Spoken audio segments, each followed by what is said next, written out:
Thank you, Ijoma, and welcome to Sports News. The Super Eagles of Nigeria will face Benin Republic in the semi-final of the 2017 WAFU Cup of Nations.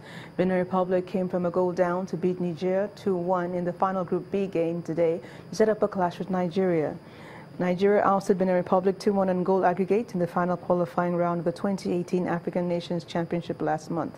In the other semi-final, host Ghana will play Niger. The Burkina Faso Federation, the FBF, is appealing to the Court of Arbitration for Sport, CAS, over the replaying of a 2018 World Cup qualifying tie. FIFA ordered the tie between South Africa and Senegal to be replayed owing to a match manipulation by the referee. The FBF says it continues to oppose the decision that is tainted by abuse of power and irrelevant to the text of the International Football Authority. CAF has confirmed it received the documents from the FBF for the appeal. And elsewhere, Bayern Munich have confirmed that German goalkeeper and captain Manuel Neuer will be out until January, having going through another operation again on his left foot. The 31-year-old had returned at the end of August after injuring the same foot in April.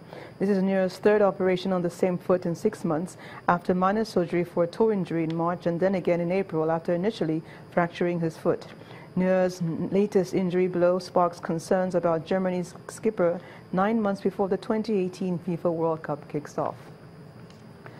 South Africa's Supreme Court of Appeal, the SCA, is to hear the case of prosecutors against the 6-year sentence handed to Oscar Pistorius on November the 3rd. The 6-time Paralympian champion was sentenced to 5 years in jail in 2014 for shooting dead his girlfriend Reeva Steenkamp in 2013. He was released after serving less than a year of his sentence in October 2015, but prosecutors successfully upgraded his conviction to murder, which led to a 6-year punishment. The 30-year-old sentence was argued to have been shockingly low, and prosecutors are seeking to up the number. And the French Tennis Federation has confirmed the Davis Cup final between France and Belgium will be played at the Lille Stade Pierre-Mauroy from November the 24th through to the 26th. The tie will be played at the hardcourt indoor surface in the Lille with the roof closed. The stadium is home to League One soccer club Lille with a capacity of more than 50,000, but that is reduced for the tennis with the court set at one end to seat 27,500. The Lille Stadium is also the venue when France played in the final, with the hosts losing to Roger Federer's Switzerland on 2014 enclave.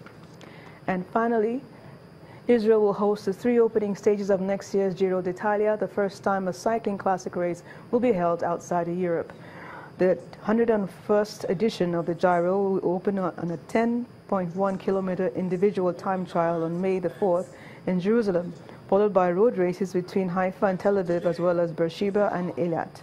The Giro, along with the Tour de France and Spain's Vuelta, are the world's 3 major cycling tours. I think that this is great honor for us to host here the Giro d'Italia. I think that this is a state of confidence about the abilities of the State of Israel to organize a very big sports event.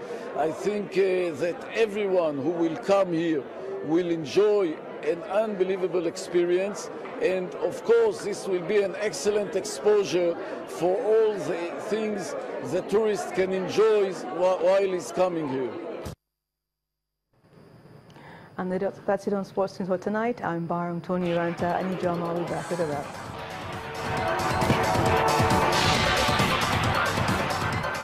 Thanks, Barham. 42 people have been killed in the Mexican state of Morelos after a 7.1 magnitude earthquake struck. According to the U.S. Geological Survey, the tremor rattled buildings in the capital, and some buildings had to be evacuated. The mayor of Mexico City says there are reports of people trapped in collapsed buildings. The quake hit the state of Puebla at a depth of 32 miles, and it struck on the anniversary of the devastating quake in 1985 that killed thousands of people in the city. About 2 weeks ago, an 8.1 magnitude quake struck off Mexico's southern Pacific coast, killing at least 61 people. Meanwhile, Hurricane Maria has powered back to a Category 5 storm after landing hard on the Caribbean island of Dominica. Officials said 1 person was killed by a falling tree in the overseas French territory, while at least 2 more were missing after their ship sank. Hurricane Maria is said to be moving roughly along the same track as Irma, this season's only Category 5 hurricane. It's now headed towards the Virgin Islands and Puerto Rico, where the governor has told 3.5 million people to seek shelter. And Myanmar's de facto leader Aung San Suu Kyi says her government is not afraid of being scrutinized by the international community. She was making her first address around the village of Rakhine, where the violence has been reported since August. Suu Kyi has faced heavy criticism for her response to the crisis. In her speech in English to Myanmar's parliament, Aung San Suu Kyi said she felt deeply for the suffering of all people in the conflict and that Myanmar was committed to a sustainable solution for all communities in the state. Ms. Suu Kyi, who has decided not to attend the UN General Assembly in New York, says she nevertheless wanted the international community to know what's being done by her government. And the main news again. President Muhammadu Buhari today reaffirmed Nigeria's commitment to the ideals of democracy and the rule of law as he addressed world leaders at the 72nd United Nations General Assembly in New York. Also today, House of Representatives Committee directed banks to allow former First Lady Patience Jonathan access to her frozen accounts.